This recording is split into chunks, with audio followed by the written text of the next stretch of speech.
the round. I've kind of read like an iteration of David. Like, It's all right, Joe, start again. okay. I attempt to center these paintings around ideas of spirituality. I try to take inspiration from religious studies as a literary genre. I want to consider and synthesize qualities I find in Byzantine iconography, Persian miniatures, Buddhist painting, Chinese landscape painting, and AI art because I believe that these forms share the purpose of attempting to illustrate the spiritual world in their own unique ways. And I think that it's possible to find one's own unique way of understanding and creating art through imitating and studying several different cultural visual systems. In this way, I'm trying to develop a new iconographical system in my work. For this same reason, I try to incorporate conventions I've learned in this program, such as plane separation, arranging elements such as shapes and figures to form more intriguing compositions, spontaneous choices, using simultaneous color contrast, simultaneous perspective, and treating different parts of the painting as color zones. I am considering ways in which I can unite form and content in my work through visual metaphors. It's my hope that art can serve a small role in reviving the religious sciences. Someday I think that we, as Americans, will find our own unique and authentic traditions. Artists now have to face the question of what those possibilities could be. Is that it? Okay. All right, Joe, I have a factual question. What's when are these 4 paintings from exactly?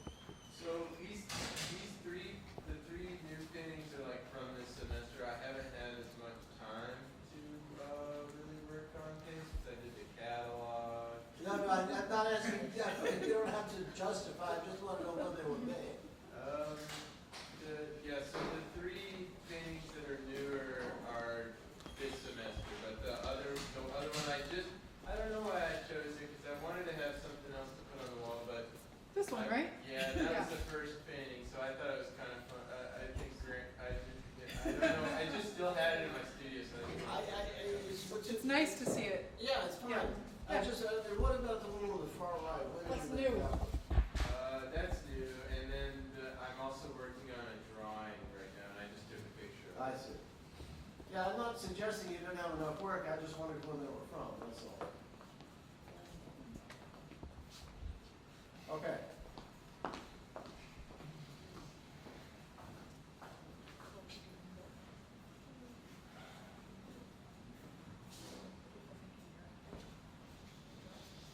think a lot of what people have said in the past in terms of your paintings is the attention to detail and how sometimes that could affect you negatively. And I see that last painting right there really pushing towards the sort of psychedelic effect or like pushing the mind. And it's because of the differences in the shapes. So I don't really.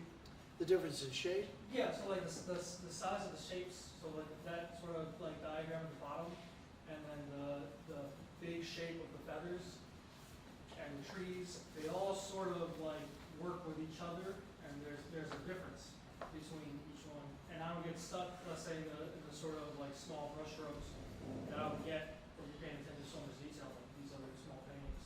So I get the effect more conceptually of what you're actually talking about, rather than through the iconography that you use in the other group. Yeah, because you put your old painting up, I'm like comparing it, which I probably shouldn't do, but the older ones feel more heavy, and the new one feels lighter. I'm still trying to figure out why, outside of the obvious. But also, I think the surface of it is interesting, whereas the other ones you varnished them, so that added to it, so it's kind of shiny and like vinyl. Where I think because I'm questioning if it's finished or unfinished, I'm enjoying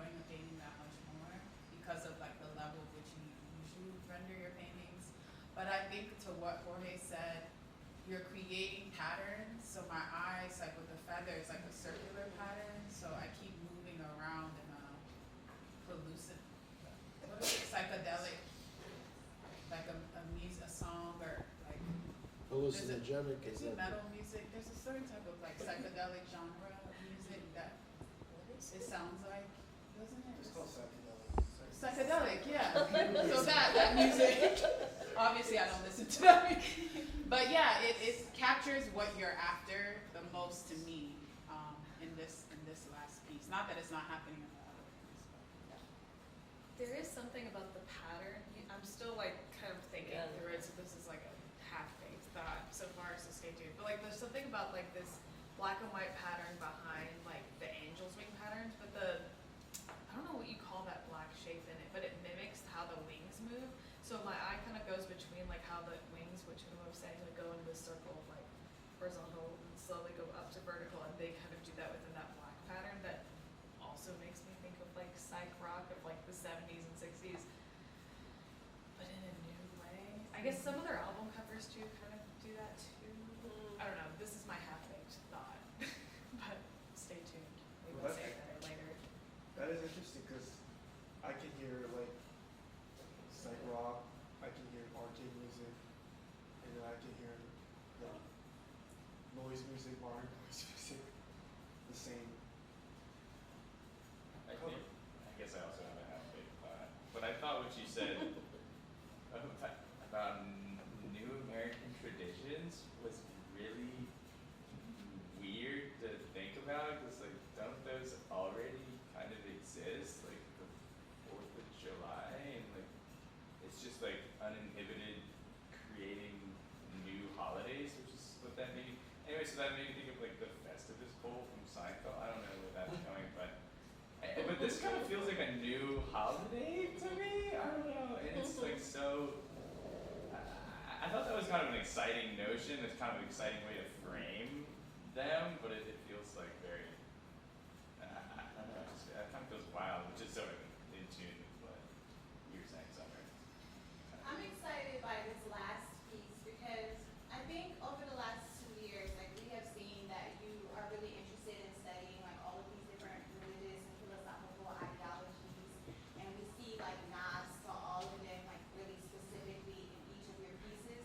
Whereas this one, I read it as like 9 little Joes and little baby Joe, and like so it's like so it has like the setup of it is within this like religious philosophical language already. So I already know like this is what it's leaning towards. But then it doesn't offer anything that's like obvious, like the pose of it is kind of like an iconography pose, but there's not like any of the like extras, the cyclopses and all of the other things. And then the way that the pattern is laid, like that what happens is that black and white for me is like really flat, and so it pushes all of these rainbow shaped figures forward in a really cool, like really active way, in the way that the trees kind of gather around them. So I feel like for me, this one encompasses and embodies all of the things that you like to study, but it makes it your own in a way that I don't think I've seen in any of your other work. Where like these are imagined worlds, but that I can kind of see like why you might get to this point. Where, like this is a whole new place where like you are God and everybody is of you, and that's like really interesting to me. And I think it's really clever too, the repetition of the shapes in this one, because the feathers kind of do the same thing, so it makes you move around it in a circle, whereas sometimes I am overwhelmed by the amount of information in such small spaces. But I also think that I'm not offering that as like a criticism, because I also am always very impressed at that you can paint this small, like getting this much of a scene, like heaven and below, in such a small space is really incredible, and like feels very tedious and feels very. But I also like the restriction of color palette in this one, like versus these that have just like all of these different colors going on. Like this is such specific colors in specific zones, doing very specific things, and so it makes me able to stay with it a lot longer.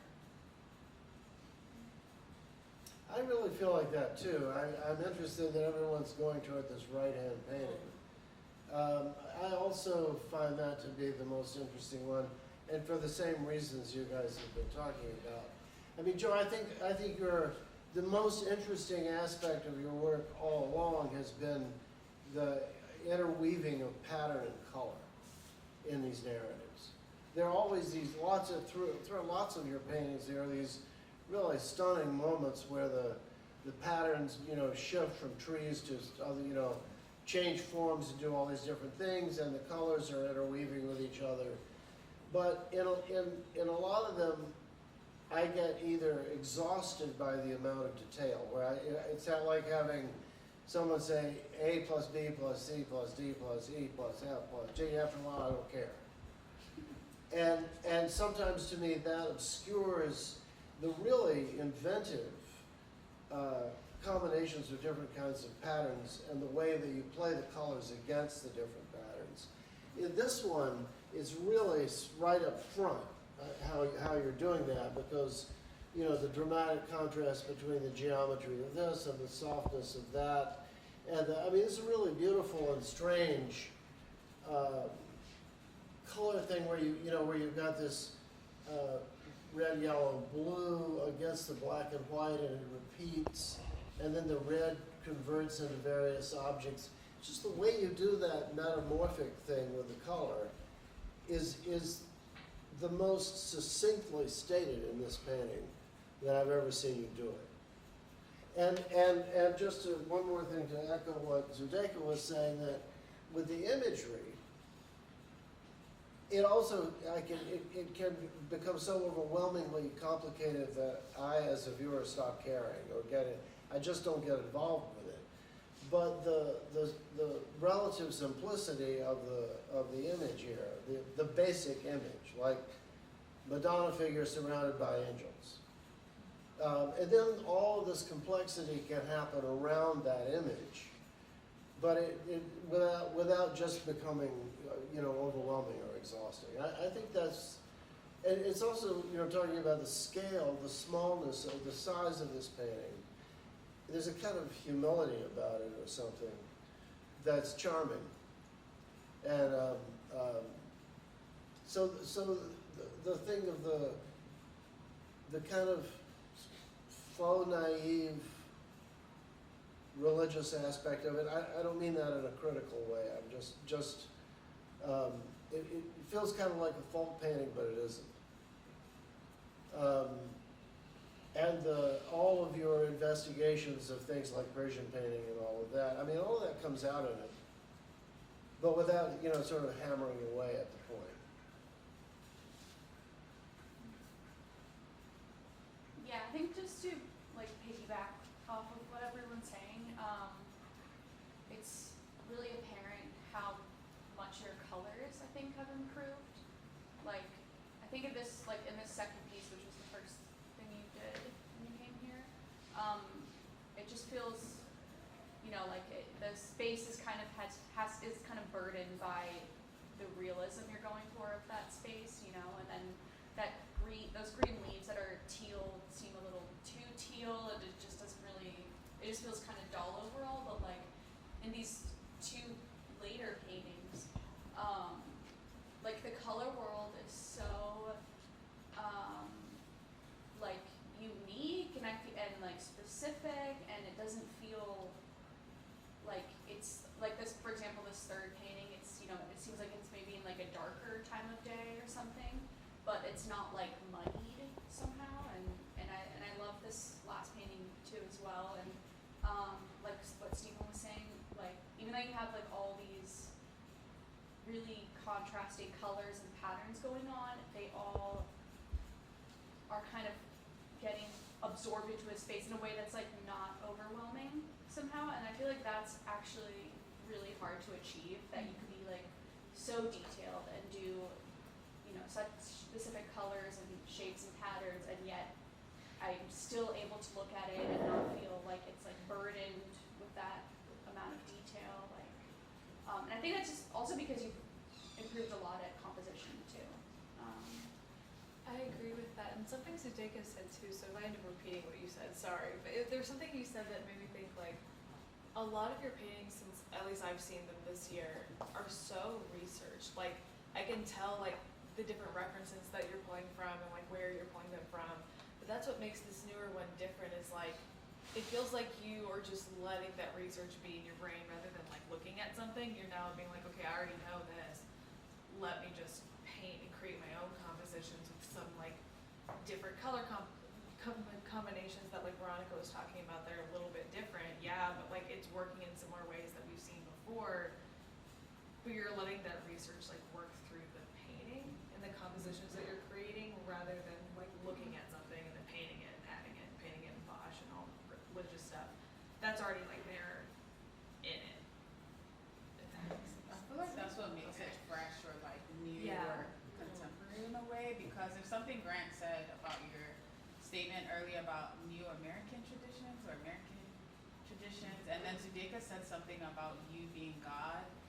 And so I'm just thinking about like American culture, or like culture in general everywhere, but specifically like maybe that central figure is Donald Trump, or the central figure is Beyonce, you know, or like, you know what I mean? Like, or it could be you, Joe, but like, or then I'm thinking about American traditions with like maybe concerts or Burning Man, or places where people are gathering to like worship this one person, or like as if they're God, or it's, you know, it could also be Kanye West, or you know, like it's just, I don't know, there's something about it where, to Summer's point, that it makes me think about how you have all this knowledge about these different religions, and it's just like coming through you onto the surface versus you researching before and like placing things in certain places.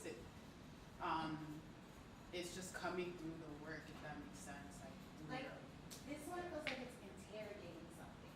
Like it's asking us questions about these philosophies, and it's asking us to like think through it versus being like, oh, there's a Persian rug, there's an Arabic sky, there's a like, this one is posing questions about those things and about how they show up in our cultures. Like what?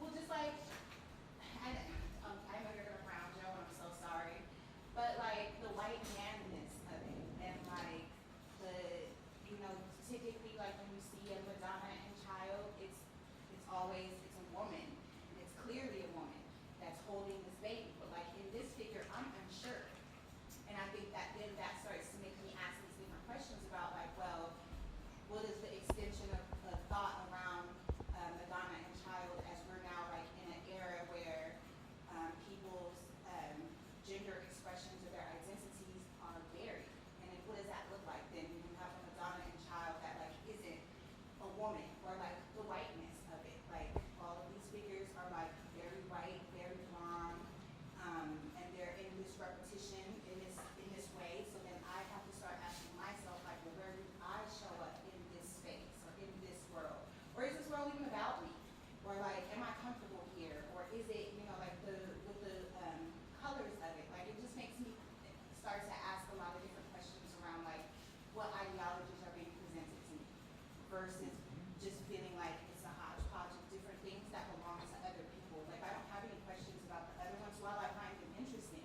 Like I don't look at it and be like, I wonder what Joe is trying to say, or I wonder what the author, like the painter, I wonder what it's about. Like I go through them as sections of things that are happening, but not as a cohesive It's just question. aesthetic. Yeah. I like it because it feels like a little more humorous to me, because like the halo is like the New Mexico flag, so it's like, oh, it's like the god of New Mexico, and it just feels like more playful that way. Whereas like instead of like taking like super like religious things as they are, it's kind of like putting a humorous spin to that, because like the halo is just New Mexico flag halo. Zia Pueblo. Yeah, it's fun. There's something, okay, maybe this will make like zero sense, but like, there's something really convincing about your style, and I started to wonder, like, what if, like, in a parallel universe, this was the mainstream style, and this is the way that all the paintings are made or something, and like, it feels like that, like, I'm like, what is, it feels like this could be an audience for like, an entirely different culture, or like world history.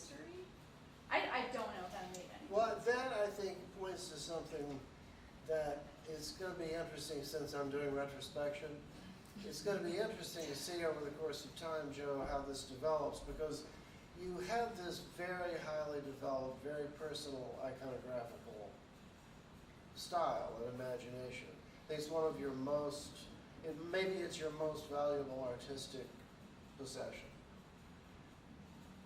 It can develop in lots of different ways. I mean, no one knows where it goes from here. And I think something of what Veronica said is not so far from things that you've said at various times about the kind of audience that you might be interested in. You know, like in the sense of a more popular audience, or a more, not so much going through the art world as such, but marketing images to people in other more accessible venues. But it's given all this, what Veronica said and the things that you said, it's interesting that Zudega feels more connected to this than she does to the earlier things. In a way, maybe because it takes more of a position, or at least that's sort of what I was making from what you said. And so, so I just think that's something for your future development to reflect on.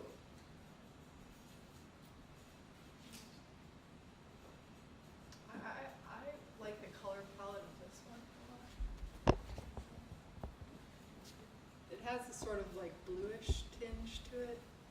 I also really love the layeredness of it, the way that the mountains go through the trees, and I like the orange-blue axis, color axis, rather than the green-red color axis of that one.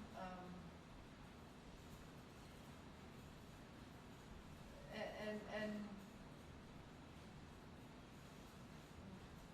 the spectral aspect of that one, the black and white and the sort of harsh red against the harsh green, is actually not my favorite, but I like what Zudeka is saying, that it sort of is accountable, like Joe is accountable in it in a different way than in the other ones. But I think that the thing about these works is that they are, and the way that you talk about them is so aesthetic. It is very focused on the aesthetic. That sort of, maybe in the retrospective kind of way, as we've sort of done crits with you, there's not been, I mean, I wonder, maybe Stephen, I'm curious what you think of, in terms of like, what are the, because there are so many art worlds out there, right? There are and there not. There's like the art world, and then there's like lots of other things, places where people buy and sell art. There's also different art markets, I guess, I would say. And I guess when I look at your work, I think that this is outsider art to a certain extent. And in that way, it is, and you say that you're sort of interested in sort of coming up with new possibilities for the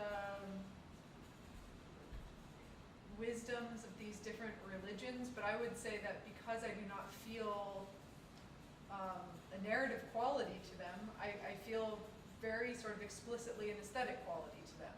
And I don't think that like a tantric painting or the paintings that I sort of associate with certain religions are aesthetic. I think that there's really bodily, interpersonal reasons why certain wisdoms evolve to sort of live a happier life, to kind of how you relate to your neighbor. These sort of religious things are very sort of embedded in how we treat each other and know each other, and these kinds of things. And then those things look a certain way when they are from different cultures.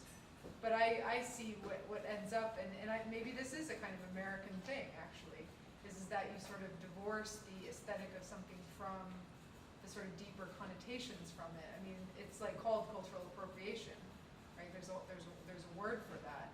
And I think that cultural appropriation in certain places has a sort of different meaning, especially in a place like New Mexico, which is I know where you're from. And like it does, I think, take on maybe more kind of esoteric or kind of outsider-ish.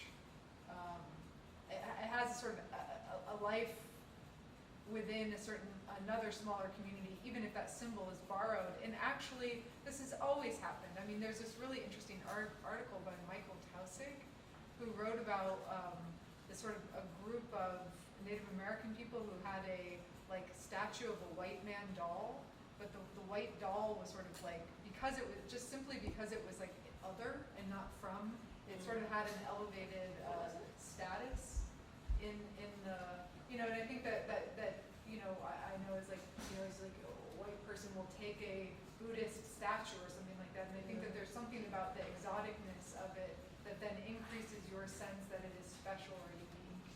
And so I mean, that is sort of like all over this work, but it's also something that sort of just it is just natural to this work. I think that there's a, sorry, were you gonna say something? I was just gonna add on to the thought saying that Michael Tausig is an anthropologist and also, you know, Western, retired now emeritus at Columbia, and he is also a shaman. Truly. Michael Tausig is? Really? Oh, I know him. yeah. Well, so I do think that there's something interesting about, you know, Joe, I mean, because also not just in the paintings, but the way you talk about what you want them to be, that does have this kind of, you know, deep root in a certain aspect of American culture, and the way that, you know, the melting pot aspect of American culture, but also like, for example, Mormonism, which is a, you know, homegrown religion. I wasn't expecting, yeah, oh, is it? Oh, definitely. Yeah, I see Upstate it. New York. False New American. And you know, there are many other homegrown American religions, although most of them aren't so famous. But What's another one? don't distract me. Sorry.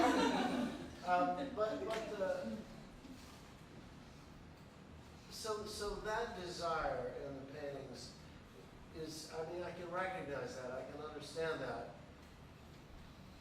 What makes the difference in the paintings themselves to me, besides the argument, is whether I'm allowed into it in a way, emotionally.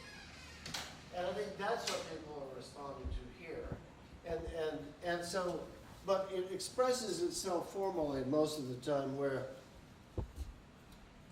everything in this painting has the same quality. It comes from that stroke like this, and the same tempo. But that's really not true in this painting. This painting is like hard, soft, hard, soft.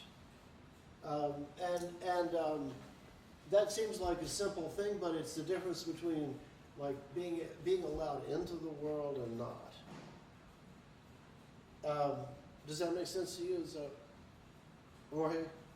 Does that make sense? And the just this sort of evenness of attention to everything all the time has the effect on me of making me apathetic about it.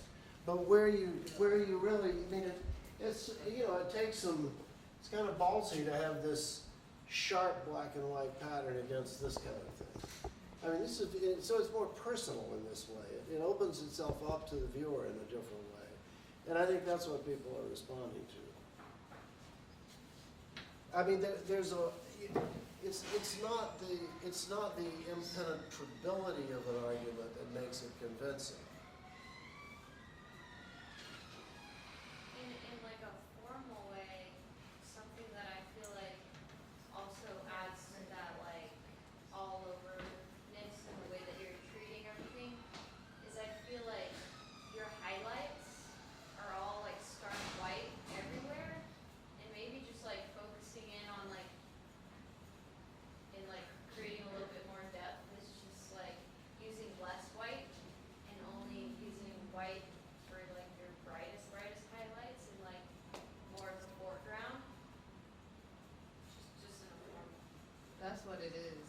been trying to figure out what it is. That's what it is. There's a lot of white. Yeah, Highlight. white is not, you're using the pig, you're using the color, mixing the colors out of the field. And then the only place white exists is, the literal color white is on the tiling at the bottom. But I like what Bob said about appropriation, that's really spot on.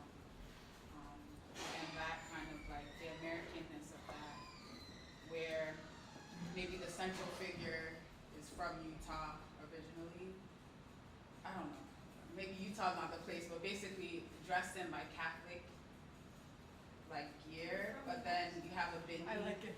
bindi in the middle of your forehead. And that person might be like singing a rap song, but is Chinese, from Utah, was born in Utah. You see what I'm saying? It's Yeah, like I I'm know exactly. confused. Yeah. And the rap song is in Spanish. You see what I'm saying? It's like, what's happening? It's too many things, like what? Cultural salad. Yeah, and I feel like that's a thing that a lot of musicians do, and I think that's why it's reminding me of music too as well. Where it's just a mixture, it's speaking, you know, everyone should be at my cover, regardless of your religious beliefs, your background, whatever language you speak. So, yeah, I don't know, but I think but it's allowing me to think in that way versus the other paintings sometimes kind of like close off my imagination, or I don't know. I feel like I'm reading it in a very different way. Like those two new ones, I feel like they're being very sarcastic about political situations. This one, to me, in the middle, feels like the election of the two parties fighting. And that one feels like some kinds of dictatorship, which is also going on around across the world right now. It's also because the colors are functioning very different from the one on the left. So it's also the composition just starting to focusing on the characters instead of the whole environment, and that feels like making a commentary like those political comics they used to have. Joe, I just want to say, because I found it, I was like, there's something I'm thinking of, but with Michael Taussig, there's a book, one of his 80 books, like, and it's called What Color is the Sacred?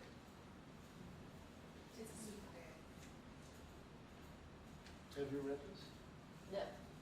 I read a Jerry review. made me get it last year. Huh? Jerry made me get it last year. Excellent. Jared. Yeah, Uh-huh. excellent. Oh, Uh-huh. really? Right? Yes, Yeah, and I think Joey would really, really like it. Did you What see color that, is the Joe? sacred? Did you see that book? No. Sounds relevant. I think it's gonna be good. I'm gonna read Yeah, it. he goes through like different, each chapter is about how colors are related to how people like practice their spirituality. So it would be very in conversation with your work. Cool.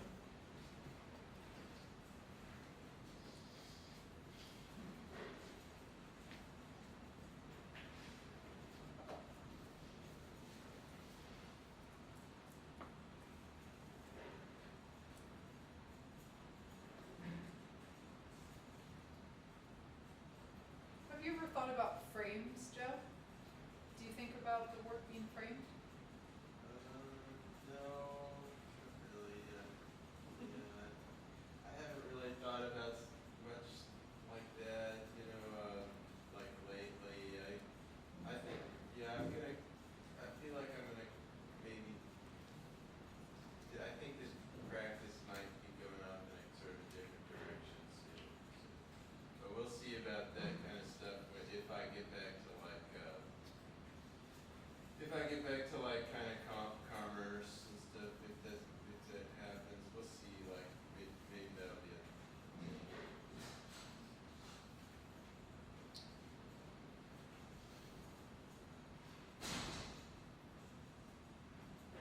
Well, what do you mean it's going in a different direction, Steve? I guess I missed the other discussions. I don't know, maybe it's going in a different direction, maybe it's not, but, well, I don't know, I mean, like, I was kind of thinking recently, just kind of maybe like, kind of maybe not doing it so much, you know, like, maybe kind of like painting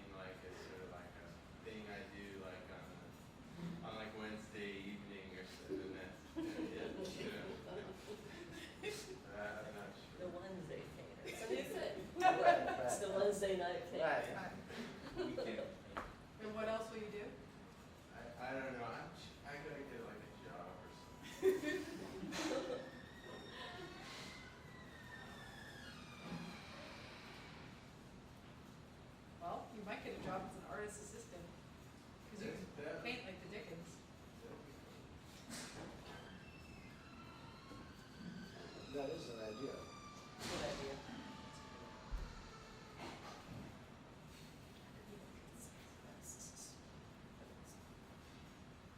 You know, this is also reminding me of, like, when we had our visit, we were talking about Bosch a little bit.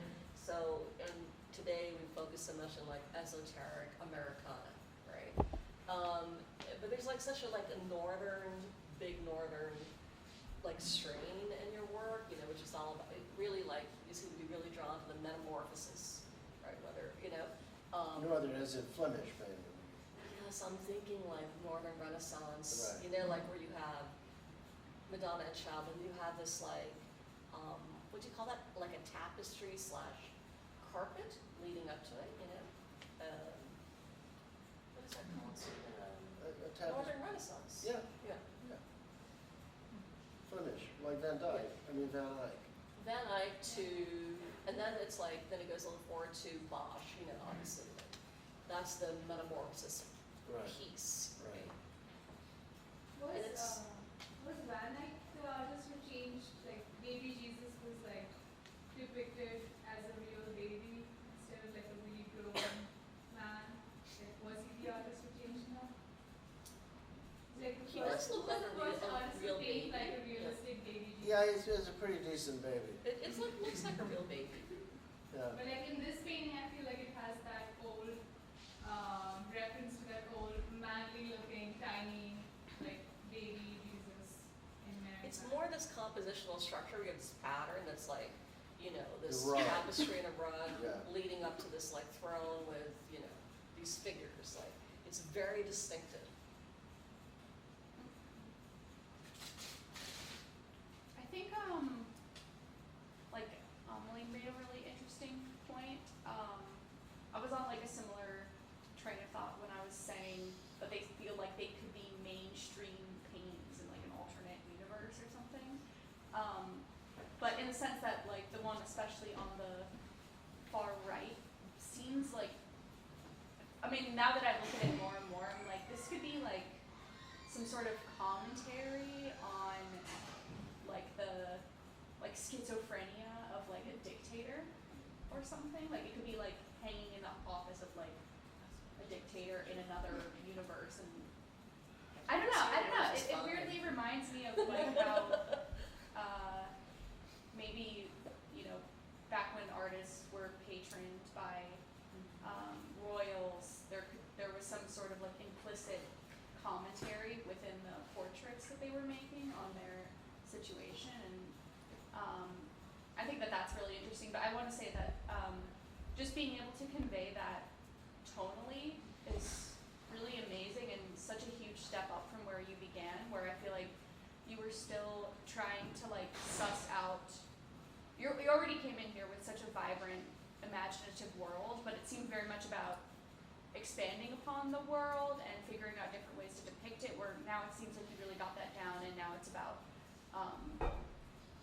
conveying some sort of like implicit meaning. I'm glad that you kind of put the association that you always seem to talk about with AI behind you, at least somewhat. I've always thought that these were much more different than that. I'm glad you didn't talk about that too much in your statement. Yeah, Why? I always do use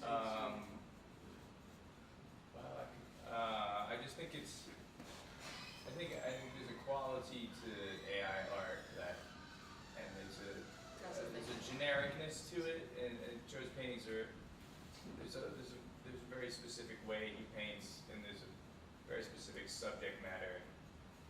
I guess we've been discussing what it may be, that subject matter may be, but I just think it's more than that, or just different, I guess. Yeah, I don't think it's that useful.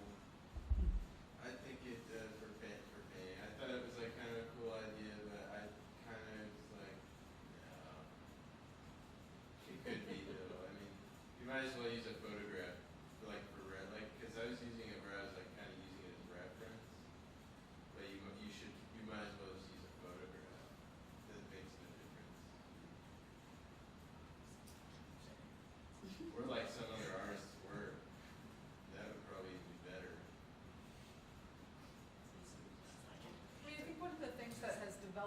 work that I've enjoyed is the way that the compositions are spatial. Maybe, have we already talked about this a little bit? Not really. And back to sort of the cultural appropriation thing where because I think that the spaces are enterable, I mean, just thinking about Jan van Eyck, which those spaces are so specific. There's something about the sort of like uprightness of them, but they're also very, very rich and inviting and kind of full. It seems that seems to me more interesting. I mean, this is also my own proclivity. Is like I think that compositions have a certain. I mean, Joan said this thing once that always stuck with me, that composition is hierarchy. It tells you what to look at. Like the composition tells you how to read the picture. It literally is a system for guiding you to what is important. And so sometimes it's not the symbol that's important, but it's where in the space or in the composition it is positioned relative to the other things. And maybe this goes back to like what I think the wisdoms of the, religious, I think wisdoms tend to be sort of like it's like if you read the I Ching, right? Like it's this oracle, but it will never give you any advice. It just tells you a sort of potential. And if you do this, like you stay the course, or you know what I mean. Like it has this sort of circular way of talking, and so it can't sort of ever be wrong. Anyway, I think that the relationships that you've started being able to formulate deserve more attention than the actual symbols and objects and characters. The characters oftentimes are so literally muscular, strong, aggressive, or I think I don't sort of go along actually with what everyone is saying about this painting for whatever. That's my opinion. I think that some of the other things that you were doing to me were a little bit more. I enjoyed the little bit of subtlety that started to build in the paintings, and I think that subtlety came from ways in which certain things overlapped in a picture plane, and so its visuality or its legibility started to be compromised a little bit, and a kind of spatial world started to open up. And I think those things are not the nameable things. They're not the thing, the one symbol or the one kind of thing you can pluck out. It's actually what is the whole system of the picture? How does depth work? Where does light come in? How upright is it? And what does that sort of say about, I think composition can also be very ideological. It is extremely, it's also formal. A painting that you find in a book will be very different than a painting that you find as a fresco on the wall, or a kind of like David kind of theater history